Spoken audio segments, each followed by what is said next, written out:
কয় কি কয় হুজুর তোমরা মানুষের বাড়ি খাও আমগর তো খিলাও না তোমাকে যে খিলাবু বোমা মারলে তো কুল হাল্লা চূড়া বাড়াইব না এরকম ছাত্র কি আপনারা পাইছেন আর করে পাওয়া সম্ভব যদি মা যদি হ্যাঁ এই তো হইতেছে মা যদি হ্যাঁ মা যদি ভালো হয় সুবহানাল্লাহ। যে ছাত্ররা মাদ্রাসায় পড়ে ওই দেখেন ওর মুখের দিকে তাকায় দেখেন কত সুন্দর দেখা যাইতেছে। একজনের চেহারা দেখা যায় আব্দুল কাদের জিলানীর মতো, কারো দেখা যায় হাজী ইমদাদুল্লাহ মুহাজির মক্কির মতো, আবার আর একজনের দেখা যেতে মগা বেটা আশরাফ আলী থানভীর মতো। সুবহানাল্লাহ কয় রে। যাদের নাম বললাম এরা ছিলেন জগৎ বিখ্যাত আল্লাহর ওলি এবং প্রসিদ্ধ আলেম। জোরে কয় না কামার হওয়া এ বি হয় নাই, মা বাবার গুণ ছিল তাদের ভিতরে, ঠিক না বে ঠিক? এই জন্য আলহামদুলিল্লাহ এখন আপনাদের কাছে আরো লম্বা করে বলা যাবে কিন্তু সুযোগ নাই। এতটুকু যারা কোরআন শরীফ মুখস্থ করছে ওদের কপাল ভালো না খারাপ? না এতটুকু ঠেলা দিয়ে ভালো কইছেন, আর একখান জোরে মেরে কন কপাল ভালো না খারাপ? কিছু লোক কয় কি আলেমলি বলে ভাত পায় না, কি পায় না? আলেমলি ভাত পায় না। ওই সোনার বাইরা আলেমলি ভাত খায় না, জোরে খান কি করে না? খায় না। আপনারা দেশি মুরগি কয়বার খান? আর আঙ্গুর আল্লাহ প্রতিদিনই খিলায়, আলহামদুলিল্লাহ। আল্লাহ আমাকে যত ভালো মন্দ খিলায় ওই মন্ত্রীর বেটারাও 14 গোষ্ঠী রেখে দেয়। যারা কয় ভাত পায় না, আসলে ভাত পায় না। আমরা পোলাও কুরমা ছাড়া আঙ্গুর কপাল কিছু জোটে না। সুবহানাল্লাহ কয় রে। একটা ছেলেরা আলেম বানান, দেখেন আপনার বাড়ি কয়বার খায়, মানুষের বাড়ি কয়বার খায়। চিন্তা করতেছে মৌলবি দাওয়াত খাবেন নাকি ফতোয়া দিতে চাও? আমগর মানুষ এবি খিলায় না, পেটের বিষ তুলে খিলায়। কথা কেন রে? আমগর কয় কি কয় হুজুর তোমরা মানুষের বাড়ি খাও আমগর তো খিলাও না তোমাকে যে খিলাবু বোমা মারলে তো কুল হাল্লা চূড়া বাড়াইব না।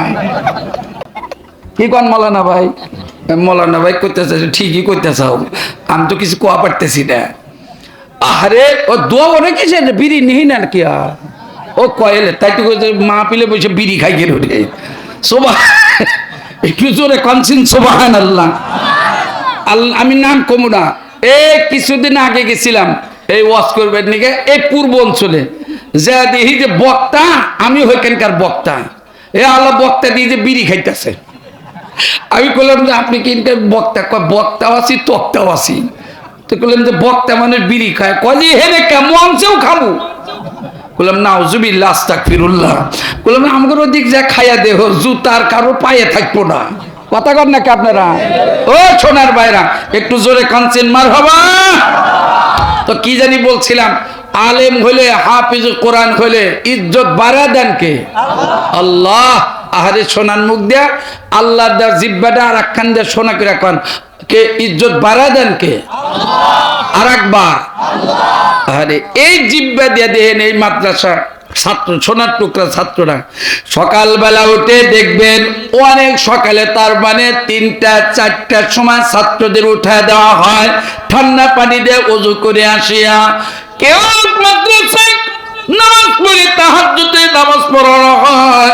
তারপরে আমার বন্ধুরে কোরআন তেলাওয়াত শুরু হয়ে গেল, আউযু বিল্লাহ বিসমিল্লাহ। তারপরে আমার বন্ধুর সূরা ইয়াসিন, সূরা রহমান, সূরা ওয়াকিয়া তেলাওয়াত হয়ে যায়।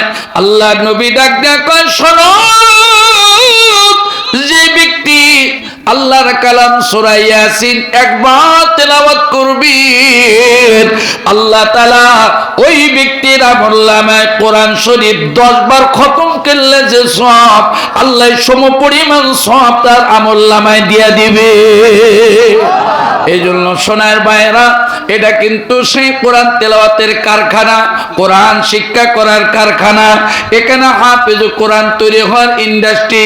বন্ধুগণ এখানে তৈরি হবে হযরত আবু বকর সিদ্দিক, এখানে তৈরি হবে হযরত ওমর ইবনুল খাত্তাব, এখানে তৈরি হয় হযরত উসমান, হযরত আলী, এখান থেকে তৈরি হয় হাসান হুসাইন রিদওয়ানুল্লাহি তাআলা আলাইহিম আজমাইন। বন্ধুগণ, এখান থেকে হাফেজ কোরআন যখন বের হয়ে আসবে, আপনাদের প্রচেষ্টা একজন হাফেজ কোরআনের মাথায় দস্তরবন্দি করা হবে। আল্লাহ নবী বলেন, একজন হাফেজ কোরআন 10 জন জাহান্নামী অর্ডার হয়ে গেছে আল্লাহ তাআলার মেহেরবানিতে। এই হাফেজ কোরআন এই 10 জন তার পরিবারের জাহান্নামের অর্ডারকে বাতিল করে দিয়া এই 10 জন জাহান্নামী ব্যক্তিকে আল্লাহ জান্নাতে পৌঁছায় দেওয়া আল্লাহ তার জন্য জরুরি করিয়া দিবে। জোরে কোন কয়জন? 10 জন ব্যক্তিকে সুপারিশ করবেন। তার মধ্যে 1 নাম্বার হলো মা বাবা। 1 নাম্বার কে? মা বাবা। আমি আপনাদের কাছে 1 মিনিট পরেই শুরু করতে চাই। মা যদি একটা ছেলে হাফেজ হয়, হাফেজ কোরআন হওয়ার পরে, মৌলানা মুফতি হওয়ার পরে মাদ্রাসার পক্ষ থেকে তাদের মাথায় দস্তরবন্দি করা হয়। আমরা অনেক জায়গায় যাই, মাথার মধ্যে দস্তরবন্দি করি। 1 মিনিট সময় নিছি গো। গিয়েছিলাম জয়পুরহাট, আল্লাহ পাক নিয়েছিলেন 10 জন কোরআনের হাফেজ হয়ে গেছে। তার মধ্যে আপন 2 ভাই, তাদের মাথা দস্তরবন্দি করা হবে। 8 জনের পরাণ শেষ হয়ে গেছে, বাকি আছে 2 জন। ওই 2 বালকের মুখের দিকে তাকা দেখি চোখের পানি দিয়ে গাল বেয়ে বেয়ে টপ টপ করে পড়তেছে। এই 2 বালককে মাথার মধ্যে পগড়ে দেওয়ার আগে চোখের পানি দেখে দিলের ভিতরে মায়া লাগলো। কান্দে কাছে নিয়ে বললাম, কান্দো কেন? আজকে তো খুশির দিন, মাথার মধ্যে পাগড়ি দেওয়া হবে। ছেলে দুটি হাতের নিচ থেকে হাউমাউ করে আরো জোরে কান্না শুরু করলো। ধরে নিয়ে বুকের মধ্যে ধরে ধরে বললাম, কি হয়েছে রে?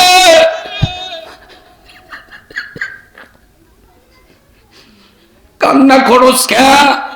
তোদের কি দুঃখ, তোদের কি যন্ত্রণা? অনেকক্ষণ পরে ডাক দেখো, হুজুর ওদের 2 ভাইয়ের কান্না দেখে খোদার কসম মাহফিলের এমন একটা লোক নাই কান্না করে নাই। কি হয়েছে তোদের? ছেলে দুটি ডেকে ডেকে বলতেছিলেন, হুজুর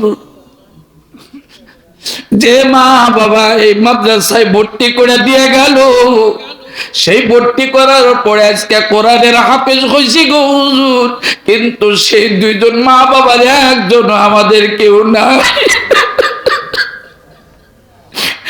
একজনের বেঁচে নেই, 2 জনই মারা গেছে। এই জন্য শোক সামলাইতে পারে না, এই জন্য কান্না করতেছি। হুজুর আপনারা তো বলছেন হাফেজ কোরআনের মাথায় পাগড়ি দেওয়ার সময় দুনিয়ার কেউ খুশি না হইলে 2 জন খুশি হয়, রাজি হয়। একজনের নাম মা, আর একজন হলো বাবা। হুজুর মাথার মধ্যে পাগড়ি দিবেন, কে দেখবে, কে দেখবে? এই বলে কান্না শুরু করলো। সময় স্বল্পতার কারণে ওদের মাথার মধ্যে পাগড়ি দেওয়ার পরে সান্ত্বনা দেওয়ার ভাষা ছিল না। আমি তো তাদের কাছে একটা কথাই বললাম, কান্না করিস না, দুঃখ নিস না রে। তোদের মতো ভাগ্যবান মানুষ আর দুনিয়াতে নাই। আমরা দোয়া করি আজকে নিলি তোরা মাথার মুকুট পরে নিলি, দস্তরবন্দি তোদের মাথায় পরে দেওয়া হলো। আমরা দোয়া করি আল্লাহ যেন তোরা বাপ মাকে জান্নাতের মাথার মুকুট, আল্লাহ জান্নাতের সম্মানে মাথার মুকুট পরায়া দেয়। ও বন্ধুরে, আরো অনেক কথা শুনলেছিল, কিন্তু এতটুকু বলতে বাধ্য হইলাম, একটা ছেলের একজন আপনজনকে আলেম বানিয়ে যান। ভাইরা আমার, জানাজা করার সময় এরকম ভাবে আলম তালাশ করা লাগবে না। কবরে নামানোর পরে কোনো ভাড়াইটা মৌলবি লাগবে না। দোয়া করার সময় কোনো মৌলানাকে ভাড়া করে নিয়ে আসতে হবে না। আমি যদি আমার আব্বা আম্মার জন্য দোয়া করে হাত উঠাই আর বলি, রব্বির রহমহুমা কামা রব্বায়ানি সগীরা, আবার বলেন রব্বির রহমহুমা রব্বায়ানি সগীরা। আল্লাহ নিজেও বলছে দোয়া কর তোর আব্বা আম্মার জন্য। নবী আমার ডাক দিয়া কয় সন্তান যদি মা বাবার জন্য দোয়া করতে দেয়, চোখের পানি ছাড়িয়ে দেয়, ওই চোখের পানি সন্তানের নাকের ডোগার আসার আগেই আল্লাহ তার আব্বা আম্মাকে মাফ করিয়া দেয়। এই জন্য সোনার ভাইয়েরা মাদ্রাসাটা করেছেন আলহামদুলিল্লাহ। এই মাদ্রাসায় নবীর মেহমান তৈরি হয়, এখানে আপনাদের জন্য দোয়া হয়, এলাকাবাসীর জন্য দোয়া হয়। এই জন্য মাদ্রাসা সুন্দরভাবে চলুক আমরা সকলেই চাই কি চাই না ভাইরা আমার। এই জন্য আলহামদুলিল্লাহ আমার পরে যেহেতু ওয়াইজিন আছে আলহামদুলিল্লাহ, আমি আর সামনে আপনাদের কষ্ট না দিয়া আমার সম্মানিত মা বোনেরা জেনারা আছেন গো, জানি না কার মা নাই, জানি না কার বাবা, কার আপনজন বিদায় নিয়ে কবরে আছেন। আজকে আলহামদুলিল্লাহ আপনার তাদের জন্য এখন আপনাদের কাছে যদি কেউ আলহামদুলিল্লাহ আদার উদ্দেশ্যে যাবেন, আপনারা টাকা দিয়া পয়সা দিয়া এরকম ভাবে ফসলাদি দিয়া নিয়ত করেন আল্লাহ যেন আমার ছেলেটাকে আল্লাহ আলেম বানায় দেয়, নামাজি বানায় দেয়, ভালো বানায় দেয়, আল্লাহ আল্লাহ বানায় দেয়, দিনের খাদেম বানায় দেয়। এই নিয়ত করিয়া আর নিয়ত করবেন আমার এই দানের সব যেন মদিনায় পৌঁছিয়া যায়, মদিনাওয়ালার উসিলাই করে আল্লাহ আপনজনের কবর আযাব থাকলে যেন মাফ করিয়া দেয়।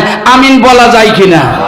আর একবার জোরে কানা আমিন বলে না। মা বোনেরা কে আসছে আলহামদুলিল্লাহ। সোনার মা বোনেরা এক্ষুনি আপনাদের কাছে কালেকশনের জন্য যাবি গো, একটু দয়া করিয়া খাতা কলমটা নিয়ে যায়। এই মাদ্রাসার জন্য আলহামদুলিল্লাহ মা বোনেরা টাকা দিবেন, ফসলাদি দিবেন, সিমেন্ট পারলে সিমেন্টও দিবেন।